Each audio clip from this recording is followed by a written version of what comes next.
A very beautiful Wednesday afternoon from wherever you are. This is Jalango TV and the program on air is Bonga na Jalas. A conversation that we've been waiting for. To have a good talk with this man from South Mugirango. Hey, Mzee OMINGO Magara. Karibu sana. Relax, take all the seatbelts. We are flying at 10,000 feet above sea level. And we are cruising. We are not joking. We have taken off already. If you are not with us, you are left behind. Karibuni sana. And on that note, requesting you that if you've never subscribed to this channel, this is your channel and this is your time to subscribe. Because we are counting in 5, 4, 3, 2, 1. Subscribe to that channel and let's hit the Lucy 500,000 subscribers. Karibu sana. Grateful, my brother, to be here. How you doing? Super. Sanitize. Later than it tired. Corona inakupelekaje mheshimiwa? If you eat manogu, saga and everything else and keep safe distance, you are good to go. You're good to go. Pure box. So what have you been eating? What are these things you've been eating to keep you safe? Organic food, saga, manogu, matunda mingi. Then you're good to go. But pia na unachukua precautions. Hapana ijitupa fua kidogo unaanza. Na miaka pia unajua imeenda kidogo. So lazima pia hata kama unakula, ukae kidogo mbali sababu unaweza kupelekwa na upepo. Sasa hivi unajua umeingia 71 sasa hivi. No, I'm going to 82 but minus 30. 22 minus no, 82 by 87 minus 30. 87 minus 30. That you are. So uko 57 sasa hivi. I'm going to 60. Heading to 60. Still looking young and ready to serve the people of Kisii one more time. By the grace of God, and He has given me grace which I really don't take for granted, and I'm ready, charged. Last 10 years, 11 years I've been out, and I'm energized to serve the people with transformational leadership that will create a difference in Kisii. You know, Kisii is a hardworking people. Those are the Israelis of Kenya. When you charge them and give them the ability to fly, they fly big. They work like bees. They don't need handouts. They actually work on their own, and I'm going to enable them to work. Wow, you trying to enable them to work. Why couldn't you do this in South Mugirango? Oh my goodness, I did. Do you want me to tell you a few things that I did? Do you know when I took over leadership in South Mugirango, we had 18 secondary schools. In a record 9 years, I did 42 additional schools, including 2 girls' school centers of excellence, which were never there, Jalas. And believe you me, Nduru and Santonu Zatago. It's not mirage, it's truth reality. We had 0 bulb of light in South Mugirango. In fact, there was light at Kamagambo. So unajua Kamagambo, yes. Kamagambo, Tabaka, Huko, Ogembo. When I left, we had done that, like a cruise of power. From Nyambigege, Paka, Munianku. From Kiagware, Paka Maru, everything is lit. In fact, some transformers, which I poured in the ground, some of them are being lit today. So I did what I could, but it lasted. I had only 3 dispensaries. In the record 9 years, I did 13 Jalas. And the CDF was only 6 million when we started. By the time I was exiting at 18 million shillings. Today, they have 100 million plus. I don't know what is being done, but I'm sure they are working. If I had it, South Mugirango would be a different place to be. And Kisii will be. And I want to demonstrate as we go on how I'm going to do it because I've done it outside politics today. Yes. Wow. So and Jalas, I'm going to go a full circle. Maybe I'm an all-season man and I thank God. When I was out in politics, I went in, I am out. Don't ask me what I was doing in 11 years today. I will tell you the story is long. But what have you been doing? Excuse me, Jalas. I'm living well, excuse me. Just now, let me tell you, Jalas. When I left politics, some people think like when you lose political space, then you die. I've refused to die by the grace of God. I transformed myself quickly because leadership is about adjusting to environment. I said I've realized politics is now long gone. I'm not going to hang on the stairs of parliament to ask for a cup of tea. I reincarnated myself. I'm a professional in terms of accounting and consultancy. I did that. But most importantly, I went to grace animals. The job Moses did, so they took the Israelites from Israel from Egypt to Israel. So you went back to farming? Went to farming, dairy farming. And did you know there is money in touching soil and that? That's a whole story one that day, Jalas. And my story is long. Which one do you want to know? Well, the problem No, you see, the thing is, people just see you as Honorable Mingo Magara, kila mtu mheshimiwa, everywhere mheshimiwa. I know you're my friend, so there's no day I'll ever call you at mheshimiwa. Call me Mish Magash. Or Mish Magash. Mish Magash. Sanitize. Pure box. Or Mish Magash. Yeah. So let me ask you. Yes, sir. Where does your journey begin? Jalas. In 2000, when my brother passed on, of course, I was working at a very good office at that time in Ministry of Finance, Kenya Revenue, a big office. But my office was bigger than this whole space. But my brother passed on. That day, this guy said, you must come and take over his shoes. It was very heavy, by the way, in Fort Kenya that time. Jalas, did you know I've come from an office where I'm giving directives and orders? As I told you, leadership, you must adjust to environment. If you cannot adjust, then don't dare to lead, because it will be difficult. So I quickly moved and transformed myself. And first they called me from the office, and they actually actualized what they promised me to do. They asked me to replace my brother, which they did. Remember, Jalas, that is the first election where Moi, with the entire government machinery, we beat them before Kenya. The first. You know, when I do things, I always like doing the first. That was the first time I was beaten to the game. Ford Kenya took the slot in South Mogirango, and that's the first time opposition got united, and that's the first time I declared a winner in ICU hospital bed. I mean, a bed. Went to see. Ni kutwangwa. Moya anaona kama hii mtu ataenda kushinda, ameshinda na hii baba na mama. So I was beaten to almost death, but I survived. So let me get this. Yes, sir. Your brother's just died. Yes. God rest his soul in peace. Amen. I'm called in to say step in. Called in to step in. To step in. I am almost elected the voting day. Voting day. They couldn't believe that I'm taking it. So they wanted to kill me and force another by-election. Kupigwa kama mwizi wa Kibeti. Nyoka. Hata Kibeti afadhali. Mwizi mbaya. Yani ile nyoka. Who are these people beating you? The Kanu stalwarts who were given all the money, and they couldn't believe that the money Moi had given to come and deliver the seed to Kanu has gone to Fort Kenya. So I had to die for them to give me another chance to elect another Kanu guy. But God stood with me. The election date 2001, January 12th, I was in Tabaka Hospital, in theater, in comatose. I'm being declared in South Mogirango. Even my votes were gathered by the people. I was declared a winner. So you were declared a winner in the ICU. God. Then you start serving the people of South Mogirango. I started the journey. I was at about two and a half years to run. My brother died midstream. And I can tell it was so a tall order because I had to really adjust quickly. I got in there, started work like nobody's business. In fact, the subsequent election under Ford people, I swept everything almost. And then that time, now 2003, 2001 January is when I'm elected. We were going to an election in 2002 December. In fact, about 2 years I served.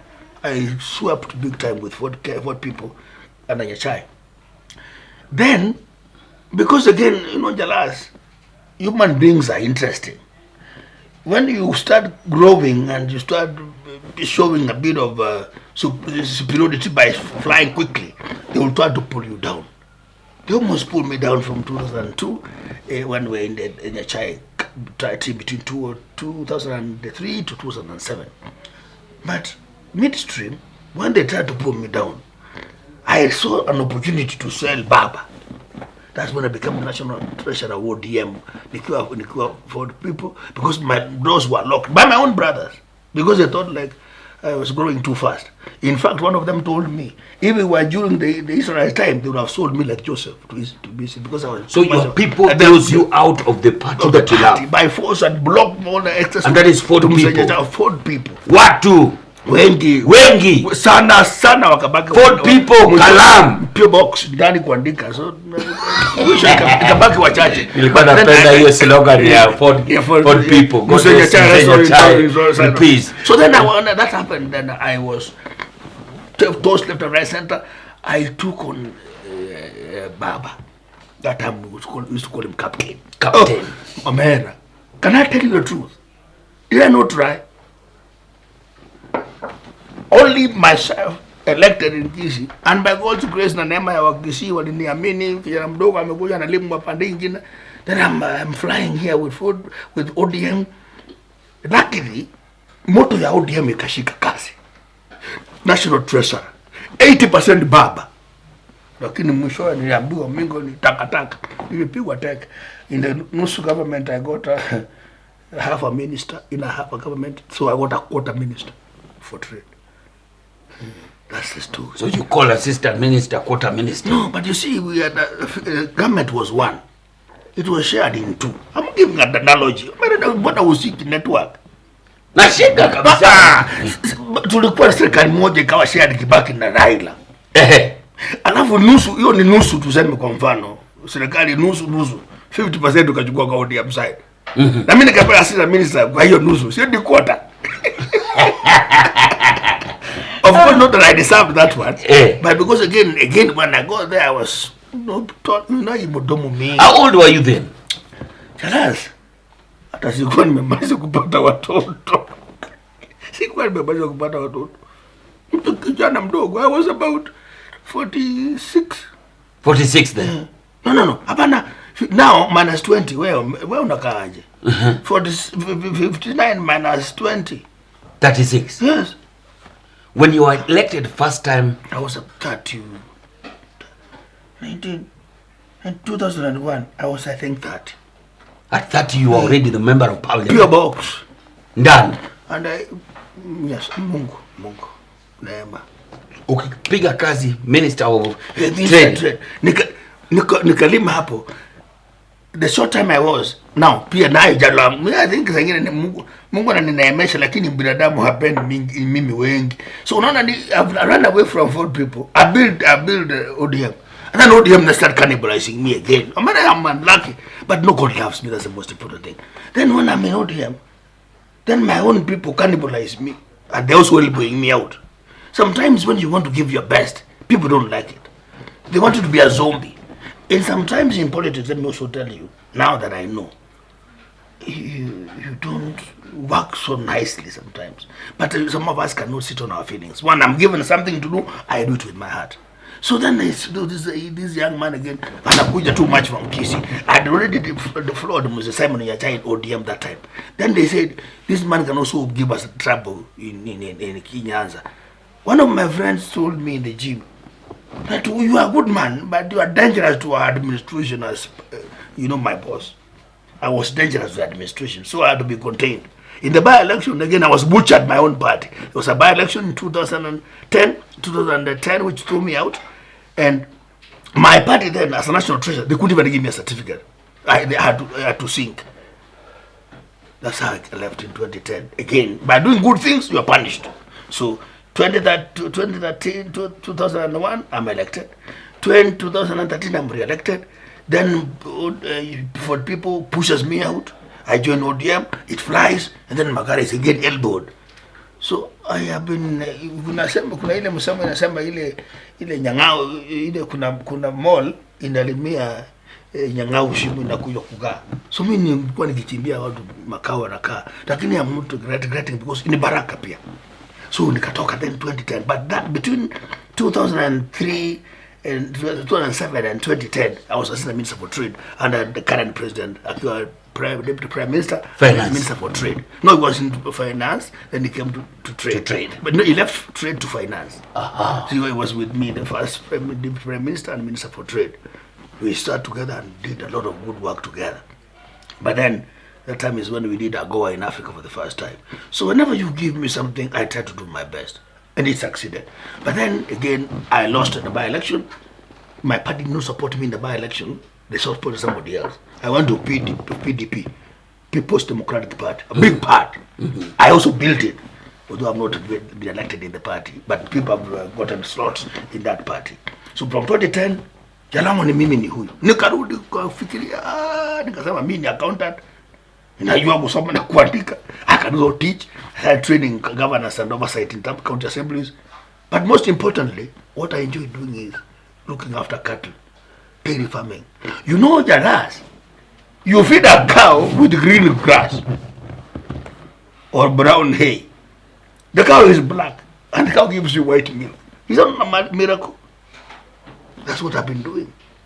Looking after cattle. The job Moses did from 2010 to date.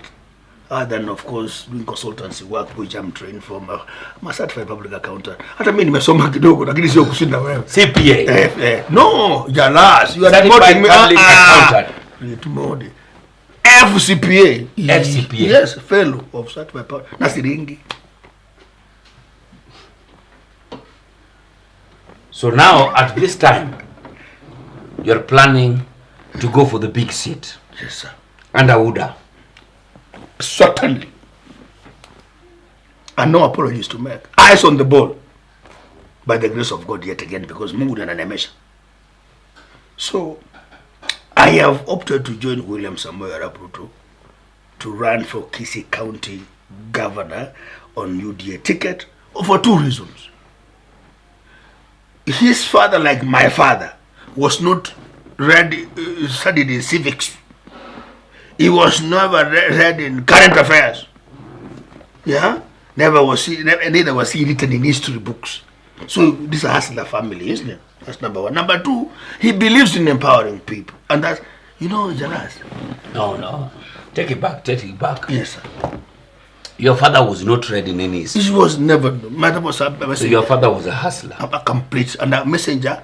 Lowest. Do you know where the founding father started working? Founding father himself, Kenyatta.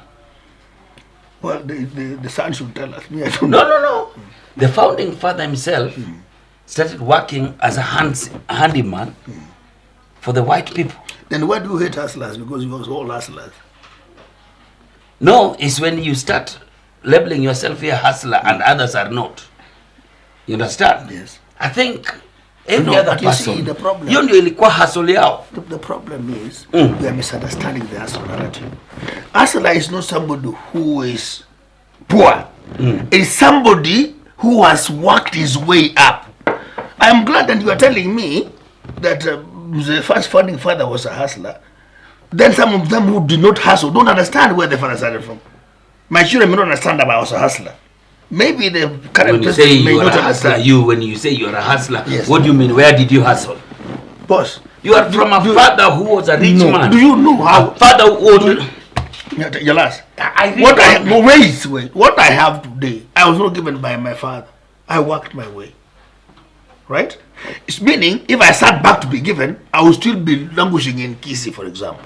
What we are saying and telling Kenyans today, that if you use your hands to do things creatively, you can be anything in this country. And that's what we are saying. In fact, people who detest those ones who want to work hard and grow and get close to them, those ones want to use those ones and use their poverty to maintain their supremacy. You say you've been herding cattle? Yes. Making milk? Yes, sir. Why would you want to replace this hustle and with this big mind that you have? Why would you want to reduce it back all the way to a wheelbarrow? You're not going to know you're also missing the concept of this thing. Now, let me give you an example. I started with 3 animals in Upper Rongai. And I'm asking you to come to Rongai and take a bit of milk. You know, you ask me, I'm pushing Muchoyo come away. Okay. Kuja tukunya maziwa uone. I started with 3 animals. That's what I'm talking about, the proper hustle. And if this is in the back in Kisii, I can tell you, people don't have to come and work in the industry for 300 shillings a day. I can tell you, zero. If you want 1 cow, you don't have to come to industry to work for 300 shillings. And my story is as follows. When I lost, I started with 3 animals. 3. By the end of 2020, I was having 106 dairy cows, producing 1,100 liters on 1 egg. Now, you think in space as here, not Israel, in Kenya, Rongai, the dry spell, import feed them nicely, and get milk. How do I want to play back in Kisii? I'll tell them this is my story. I have walked through that story. Kisiis can do it, not only dairy, but I'm giving that as a model. 1 cow, for example, Jalas, using a bottom-up approach. Let's forget about funding new KICC, billions of shillings. Circumvent this and remove the pyramid thing, let a person cheat up. Supplement feed, only dairy feed. That mongrel cow producing 5 liters. 5 liters. Ukipatia changing the feeding protocol only, you can get 3 times what you're getting from that mongrel cow. Which concept should we go on? Bottom up or up bottom? Bottom up. Up bottom, I think. Bottom up. Up bottom. What we are sanitize. Pure box. So we should go for up bottom. Let me tell you one thing. Let me tell you how. That is trickle down. Let me tell you. Okay, tell me what you're thinking is. But please, don't corrupt another team. No, let me tell you about up bottom. There's no doubt that there's the major resources are up there. Correct. All right. From the national government. Devolution changed almost everything. And a few of what was at the national basket now started going to the counties. Yes. All right. And you've seen what that has done. All right. Why can't we continue taking all this that is at the top as we take it to mashinani? And when you take it to mashinani, you now start empowering small people. And we've seen it, and it has worked. So many young people out here now opt to live in Kisii. You understand? To live in Kisii because maybe he created an app you downloaded an app, Airbnb. All right? And he knows very well that conferences come here. All right? Conferences come. Now this apartment could be mine and I don't own it. You understand? But because a conference is coming to Kisii, Madaraka Day is coming to Kisii, these jobs are coming to Kisii, people are traveling to Kisii now, is able to sell 3 or 4 of houses that he does not even own. You get? Yes. Yes. It is good you say that you want to power people from the bottom. Yes. But why do you want to start it so low to a point where you're like, okay, is this what you people want to reduce this country to? Jalas. Sanitize. Because, Jalas, listen to me. And very carefully. You know, devolution is 15% coming down, and of course most of it is about expenditure, running the government and all. What we are saying is a deliberate twitching of the resource drop down, not using that pyramid on a let's just bypass that, and modest resources. Did you know if you have 5 billion shillings that goes to National Housing Corporation, for example, taken down to Kisii, and I'm giving you an honest illustration, that money will empower about 5 million jobs. How? We should be getting matafari, Soronga, the people will be empowered to do jobs. We should be scooping sand to build the houses, cheap houses, for example, create jobs. And let me go back to my narrative of 1 cow. Please allow me, the last I tell you, because that's the only way how it makes sense. This 1 cow, which you got money instead of taking to dairy board, for example, millions of shillings to build capacity and policy at the top, the chini pesa hapa. Supplement feed only. We're saying supplement feed, and I have a true story. When that you change this feeding protocol, instantly you keep your money in their hands. In fact, then provide also modern semen on that mongrel cow. You're not engineering the wheel. We are doing things the way we should do it, but differently. When you become governor. Yes, sir. Then in 1 year you have a mongrel cow with a beautiful heifer hybrid because of AI services. In fact, in a year and a half, a cow will have given birth to another calf. That person who was doing it alone would have employed someone to help them cut the grass. You are paying people from that milk. That is bottom-up approach. And if you do that to every farmer in Kisii, 300,000 jobs can be created in a year. Which jobs? Just list for me. Hustle. Just tell me 3 jobs that will be created. You're going to pay the guys who is attending this cow. The person attending the car. Yes, exactly. This guy who building those low-cost houses that you have stopped putting, and National Housing Corporation with the 5 billion shillings, you can only employ about 1,100 people. That can employ 5,000 people in the mashinani. Walipe daily waende kukula chakula baada ya kwenda kuomba. Look at the changing of the access to credit, for example. Mama mboga leo in Kisii akaenda kuboru shilingi 1,000 analipa Jalas 100 shillings per day. In 24 hours, the interest is 10%. Jalas, when you go to a bank, because you're a big man, yeah, you borrow 10 million at 10% per year. Do you know how much that woman is paying in a year? Because they religiously pay because that's what they can access. Now, walipe haraka ni kidogo, lakini the cost is impossible. That 3,600% in a year. Where on earth can that happen?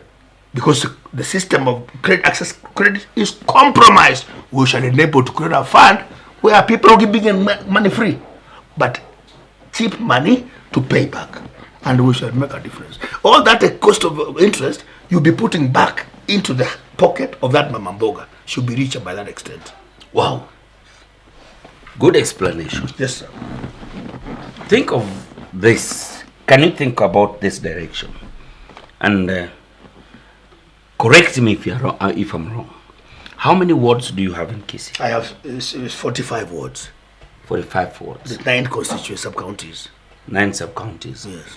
What if in every sub-county we had a resource center? Right? You have traveled far and wide.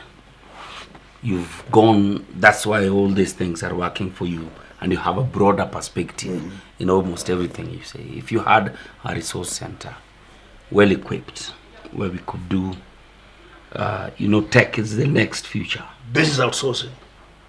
You see, with how many things here, a boom, a microphone, and light, we have a complete TV station. Say you are making millions in a No. You brag. I'm giving you bragging rights. I don't know what. I don't know when all this thing will occur to our leaders. Yes. That people are moving away from being handymen. You see, to billionaires with simple technologies in. When you become governor, apart from just that kind of empowerment, I wish we could build resource centers in all the wards. Not all the wards. The resources might not be enough because of the recurrent costs that come with the county government and all. Like Kisii receives how much right now? It's about 8 billion. 8 billion per year. 8 billion per year. We are talking about almost how much going for recurrent? It's about close to 6-70%. Let's 6 billion going to recurrent expenditure. So you are left with 2 billion to make things work in the county of Kisii. Meaning in 5 years you have around 10 billion. You see, 10 billion, the kind of resource center you could be able to make, and having gone and seen what young people are doing out here, it's so huge. Mr. Mheshimiwa, yes. The next election, 70% will be young people. People who turned 18 in the last elections will be 23, 24. That is 5 years of people who never voted. Then we'll have another 5 years who will take us all the way to 30 years. People who are voting in either for the first time or for the second time. All right? So we have a population that gets to 30. Really sharp people. People have gone to school. People, don't reduce them to handsmen and wheelbarrow pushers and things like this. And kazi kwa vijana, and trying to tell them that, we'll empower them. Can you tell me you are going to be one of the leaders that will change the hustlers narrative? And that this wheelbarrow thing and every other thing that you are saying is 16th century? Can I tell you, Jalas? Hustle and wheelbarrow is symbolic. What you are telling me to do with those resource centers is basically empowering those guys to start from that low bottom. Now, listen, Jalas, it is possible you can do at least the first year, you can do half of the counties. I can tell you for free. It's not space science. And what you are saying, for sure, like this outfit here, You can do it because what you need to do is get the lighting, whatever, and the networks to be able to access.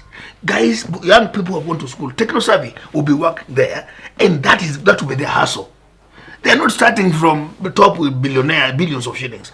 That modest income, that's one sector of the young people out going to be employed. There are some who have not accessed that quality education in terms of, their families. These are people you also must take care of. Don't tell me that you can now tell me stop using a wheelbarrow. Then we buy in every construction site, we buy the cranes which lift. It's impossible to involve that investment to have a crane that will lift that concrete up. You have to use a wheelbarrow. And it's unfortunate people say it's a 16th century tool. Why is it here if we have not broken our system of empowering our people? We take it out from where it is. We're not going to reinvent and become Europe today. We start from where Kenya is now and give them the enabling environment to transform themselves and build on that one. Did you know how many people will be paying taxes if that money? And this is not about devolution money that is going to come. The national government under William Ruto is deliberately going to create some other funds out of the county funds, which we have done a bottom-up approach in terms of what areas do we have to target and fund from the national level. Do you know 85% of the money still sit here for policy when much of the work is being done out there? And not that because we can't give, but we want to keep it here for purpose of pilfering, wastage. Mingi na kuliwa hapa. We are saying we need to create deliberate models to remove that money either in funding to those people to empower them start business operations which are going to put money in their hands, and that is doable. Did you know, for example, in Kisii, to do a avocado pulping plant to extract oil, which is so valuable like a gem, is not more than 10 million shillings. More than 10 million shillings. We have the infrastructure. It's a simple little thing. You need to squeeze the oil. The balance, the waste from that avocado, we should be using to feed our cows. Boss will be turning money, and you wait and see. Omingo, you've been in the leadership. Yes, sir. You've been in the leadership of Kisii. There are things that I go to Kisii and I get very sad about. You understand? You people, with the resources that Kisii has been endowed with, Kisii is one of the counties that either experience rain throughout the whole year. You understand? You get to a place like Keumbu, there's avocado and there's tea, there's sugarcane, there's even bananas. There's bananas and all. Even creating a small factory. Just a small factory. This is just not when you come all the way from when you start. We come from Chepilat, you come to Nyando Chepere, you come to Nyansiongo, Metamaiwa, Keroka, Amabuko, Yanchere, all the way to Bosongo. You're going to be my campaign manager. Let me not tell you, I agree. And you sit here. I agree with what you are saying, my brother. To be honest with you, some of this broken down system is deliberate to impoverish our people. But don't tell me I've been in government, because since devolution I've not been there, and that's when things started. ZDF, the lead I got from my constituency, I've told you how I've spent it. What am I saying, my brother? People are dehumanized in the sense that there's no proper organized marketing system. Did you know somebody buys an avocado for 5 shillings, 3 shillings from Kisii, they sell it for 50 shillings, 100 when it's out of stock? It is a complete breakdown of the market access that makes our people vulnerable. We're saying, my brother, with little money as little as 10 million, avocado, we shall seal it from being wasted and being brought to Nairobi to be sold for a song. I am telling you, farmers want to go to the farm. Here in Rongai, Jacob, listen to me. Here in Rongai, we are introducing a collection center of milk where farmers will bring in their milk, and it can be in the chilling tank for 5 days. When you dictate and determine your market, is available technology. That is what we can do by putting people together, so that people, when they struggle to produce a liter of milk, you don't give them less than a quarter of what their cost of input because of desperation. Give people infrastructure which is possible, and a one-time investment, you tweak the people's lives forever. I have that vision. I have that focus, Jalas. You know what I want to do in Kisii? And I'm speaking about cows because I'm passionate. I produce sufficient milk to feed the little kids, nursery going children to Kisii. From this milk from we want to produce by a small dairy plant, that milk, instead of buying it from elsewhere, the money will be circulating with our people. Pay them promptly, encourage them to continue producing, and then we shall export. Let's take it one by one. Several tea factories closed down in Kisii. A few of them are the ones working. What are you planning to do? Again, broken down marketing access and crazy, greedy middlemen. Alas, and this is a central government thing, because you can see they're already now turning this thing to another cartel like management, where the money does not get to the farmer and it gets into some big guy's pocket. People are being conned. I got a story from an old woman who, when the time to go for payment, she'd carried a kikapu to go and buy meat for her children. At least we have not changed the diet from Sukuma week. When she got to the factory, and this is a true story I was being told, she was told, Mama, other than stealing again from the kilos of this old illiterate woman, the clerks have stolen the kilos from that lady, given to somebody else, the last who was got given a kickback, not you, of course. She goes there and she's told, Mama, your balance is negative. Why? And you have taken so much for fertilizer.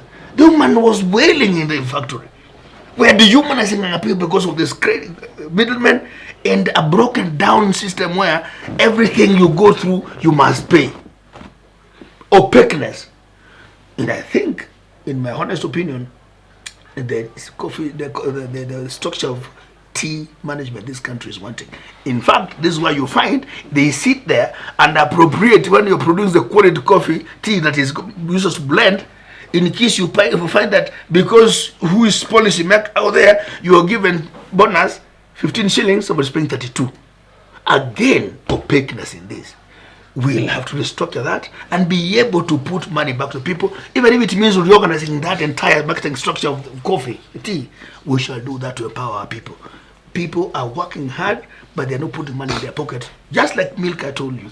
You work so hard because you are desperate to go and take, there's only one channel to take the milk through, and someone tells you, sell for me for 5 shillings, or you go with it to get spoiled. You say, after all, just take for 5 shillings. That's dehumanizing our people who have dropped a sweat to earn money, which they don't put in their pockets.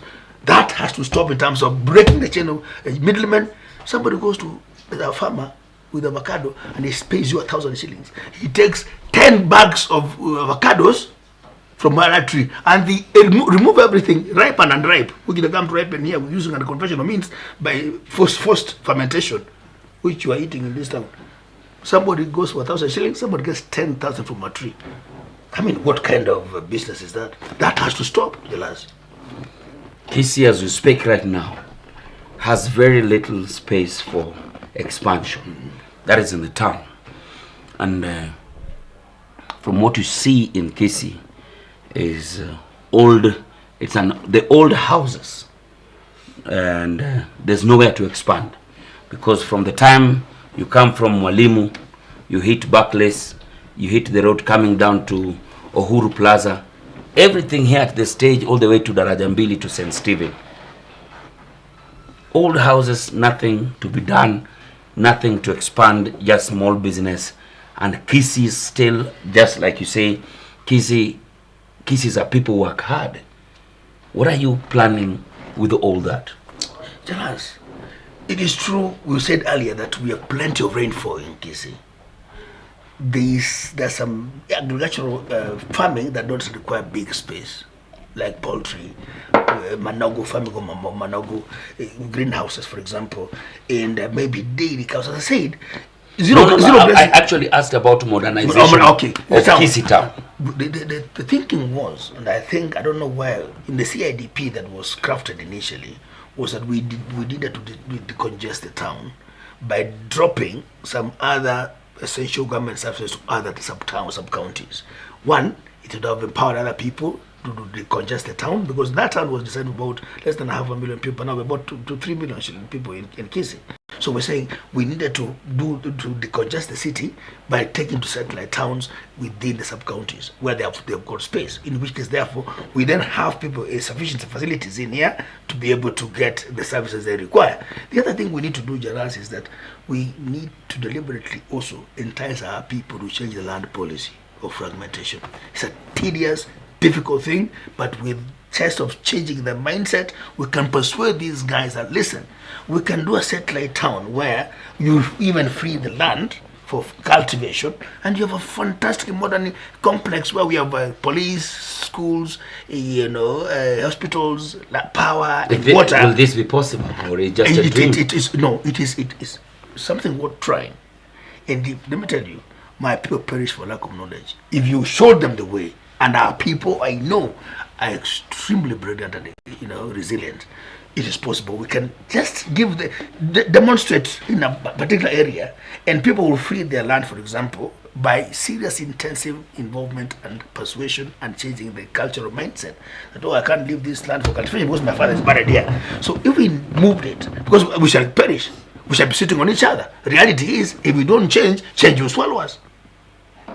We don't have sufficient land. So what you talk about Kisii, to modernize it, we can create space. Either we decongest it by taking to satellite cities for various government operations for purpose of creating space in here and empowering people elsewhere. The deputy governor right now. Sorry? The deputy governor right now. Yes. Is seen as the point man for the deputy president in Kisii County. Yes. He is going for the same seat you're going for. Yes, sir. Do you have a chance to beat Mr. Maingi? No, I'm not about beating Mangi. I came Mangi. I didn't come to join William Ruto oblivious of the fact that this was a contender within the team. And I am not saying that he's not a worth opponent, but I'm only saying, excuse me, I am here. Can we sort it out in the ballot? If you beat me, I'll support you. And by the way, Jalas, it doesn't matter how hot the kitchen becomes under UDA, I'm going to remain in the kitchen. Whether as a front runner or a candidate or not, people should get used to me being there, because I'll be there whether I take it or not. And if he contends to run, I knew he was there, I knew I was going to face him. And I think the future belongs to us. Come back home and face him with an ODM ticket. Jalas, I can tell you with tremendous respect.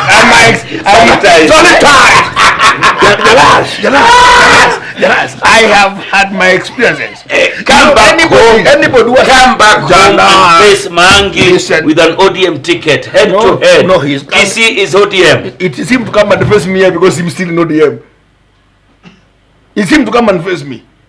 He's in ODM. I'm not going there. He's coming to face me in UDA. You're forgetting this fact. He still have a candidate, a deputy governor under the orange. So I can only go to him to compete with him. If he is coming, he's going to compete with me. So it depends on where I want to be. I want to be here. If he wants to come, please let him come and face me. I'm happy to face him. To be told. Hijikoni sitoki. Hapa. Atakamoto William Ruto, President, Governor Kisii County, UDA. Either me or him, if he dares to come and challenge me. Who's I'm said.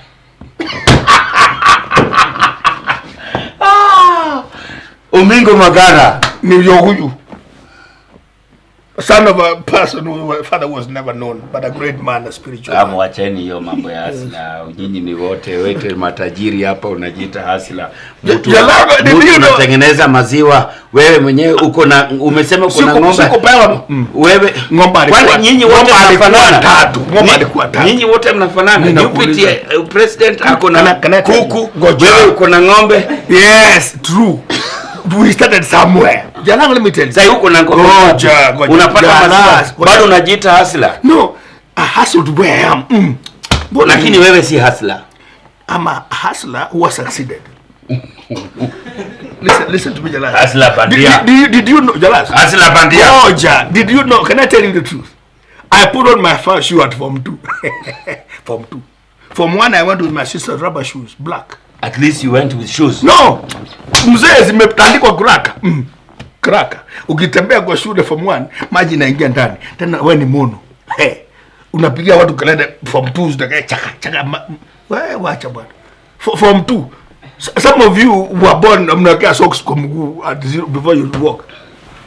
Wow. Kuna jamaa anasema TBT anasema dawa yao ishapatikana. Dawa na? Dawa yenyu imepatikana. Wewe na maangi. Iko. Simba anaingia na si akuja. See that boy I met a dear from Kenya Polytechnic as well. I met a him in no. Wewe unajua tuko kwa constituency yake. Wewe unajua tuko kwa constituency. Tutatolewa hapa. You know the beauty about wewe tutatolewa. The beauty about it, Jalas.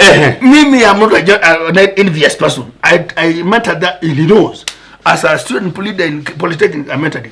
I am the one and Janet Ongera to be a councillor first time in Nairobi town. So I'm proud. That's my product. You cannot come and talk to his father.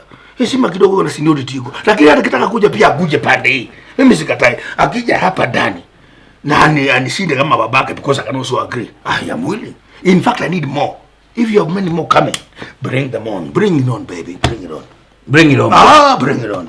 Sitoke hapa kwa jikoni. Nikishindwa nashindwa hapa. Nikishinda nashinda hapa. Lakini kwanza Ruto akiwa president, mimi niko sawa. Pewax.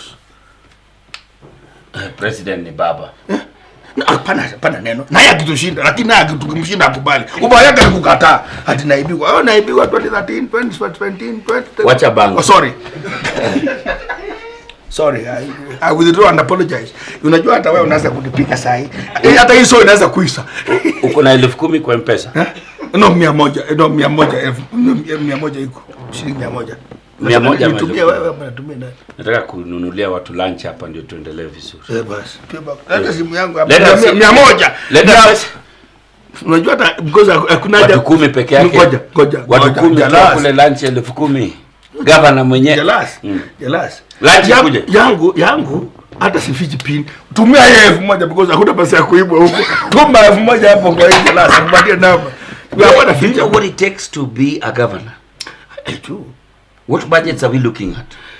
Well, with the changes, I'm sure we shall hit 11 billion. 11? 11 billion. To be a governor? No. Oh, the budget. Budget for governor. Do you know? Because a quick math. Yes. A quick math. How many constituencies do you have? 9 constituencies. Yes. 9 constituencies. We are talking about how many people? About the voters about 600. The voters in Kisii County about 568,000 votes. So we're talking about 700,000. Granted, when we registered. Let's say we talk about 50% of that. Yes. 350,000. Correct. No, well, 220. No, let's say you want to reach. At least half of the total voters. Yes. And you're talking about 350,000 people. Yes. All right? Yes. 350,000 people. These are people you've touched and felt you. Say merchandise alone, t-shirts alone. T-shirt moja ni pesa ngapi? Give me some quick. 250. T-shirt unaenda kuprint wapi? Sijasi utaniprintia na uniambiwa ni hasla. Na usiseme mnaenda kuprint China. Patieni mahasla kazi. Tunakuuliza. Wa print hizo t-shirts. Ninakwambia niliona t-shirt zenyu za mwisho. And I'm giving you this, you don't want it. But don't even go there. Unajua huyu anataka kunibia siri yangu ya campaign aende kupatia watu. Sikiza nikwambie. Jalas unapiga hesabu. Strategy. Unapiga hesabu. Hiyo hesabu is zero sum game. Can I give you an example, Baba? I ran for senator in Kisii alone. 9 constituencies. Bila kupigwa na mtu. Ukashindwa.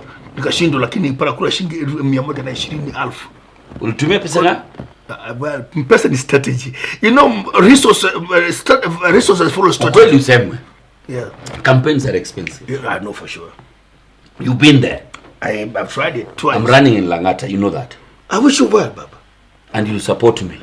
Unaongeza vizuri. Lazima unikuone. Uko na pesa baba. Uko na pesa. Siwezi sumbuka hapa. Niambie tu hata unaniprintia t-shirts kama 50,000. Utakuja UDA. Kufanya nini? Mimi ni life member. You know political party act says you cannot support somebody else. Wewe sikia. Yes. Container yako ya t-shirt ziko. Nifiche huko nani? Iweke ni magendo. Sanitize. Ikuje basi nataka tufanye magano. Hakuna. Alafu unasema pia tuanze siwezi ingia UDA. Kwa nini? Siwezi ingia UDA. Wewe ni muongo unaogopa wale wako ndani. Mimi ninaingia ndani kama mambo. Lazima tukue na structure ya kupanua vijana kichwa, akili, kuona vitu tofauti. Mambo yenyu hapo bottom up inafaa kuwe up bottom. Hiyo ni ya kwako. Triple down effect ndio imeshindikana. Unanyunyisha maji kutoka huko ifiki chini. Hapo wanangojea mpaka wamekauka bwana. Mzee amechimba kahawa miaka 17, he has never seen a new shot. Kwa hii kamera. Yes sir. Ongelesha wa Kisii, watu wa Kisii County, ongelesha wa Kenya. Alafu nitakuuliza maswali 3. Omingo Magara, kijana yenu ambaye mumeamini mbeleni kuwa senator, lakini sasa umebadilisha tariff under the deputy president's party UDA. I'm running for Governor Kisii County, and indeed I am not going to run because I'm the best. I believe I've what it takes to serve you and serve you differently by the grace of God. Sometimes you need to work also with the fear of God. What I will promise our people, I will not let them down. 2, it is my work with my administration that will differentiate me from the rest of the deliverables. What I will do will speak for itself. It shall be like day and night. I have been entrusted with resources.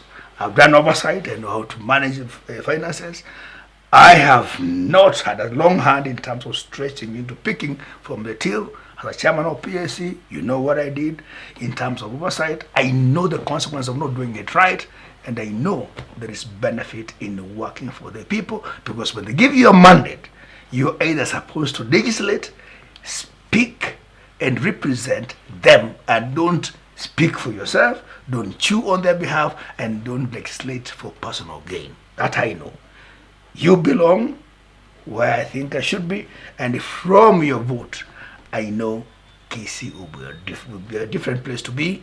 Our people are hardworking, and it is only your vote that make a difference. I persuade you to come out and vote vote for OMINGO MAGARA and UDA banner, so that we deliver Kisii and deliver Nairobi to empower and put money on Kenyans or Kisii's hands. Jalas, I want to confirm that Kisiis are the Israel of Kenya, and we can make it happen. Wow. Hosting Honorable OMINGO MAGARA, and he's running for Governor Kisii County under the banner UDA. I wish he was in ODM, which is his home and all, but Jalango TV is just like any other TV. A lot of conversations like this will be coming up. Definitely we'll have UDA members here, we'll have Ford Kenya members here, we'll have people from my own party ODM, which we already do. We have an interview with Baba that is coming up soon. You say hello to him, but don't call me there. And I'll call you and I'll tell him umeanza kurandaranda na inafaa urudi nyumbani. And definitely, you know, I'm running in Langata, and it doesn't get better than this when we can have peaceful coexistence and integrity in leadership. Karibu sana bwana Mungu. Thank you. Appreciate it. Asante. Sanitize. Sanitize. Let's go for lunch. What's your favorite meal, by the way? Managu na ugali ya brown. Managu na ugali ya brown. Acha nikuchukulie kakuku leo. Kienyeji mzuri. Bas, pure box. Very good. Let's go. Yes. Jalas.